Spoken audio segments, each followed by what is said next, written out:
సాయిరాం బాబా భక్తులందరికీ కూడా నమస్కారం అండి. అందరూ కూడా సుఖంగా సంతోషంగా ఎప్పుడూ కూడా ఆనందంగా ఉండాలి అని చెప్పి ఆ బాబాగారి తరపున నేను కూడా మనస్ఫూర్తిగా కోరుకుంటున్నాను.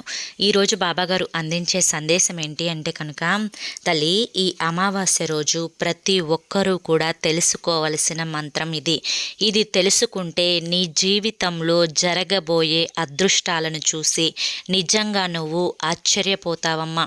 ఇది నీ మంచి కోసం నేను చెప్తున్న సలహా, జాగ్రత్తగా విని తీరాలమ్మా అని చెప్పి ఏదో తెలియని సందేశాన్ని ఈరోజు బాబాగారు మనకి అందించాలి అనుకుంటున్నారండి.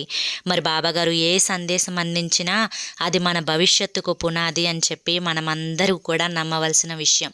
మరి ఆ సందేశం ఏంటో మీరు పూర్తిగా తెలుసుకోవాలి అనుకుంటే కింద @సాయి పిలుపు అని ఛానల్ నేమ్ కనిపిస్తుంది కదండి. ఆ నేమ్ కింద ఉన్న టైటిల్ని క్లిక్ చేస్తే ఫుల్ వీడియో ఓపెన్ అవుతుంది, చూడండి.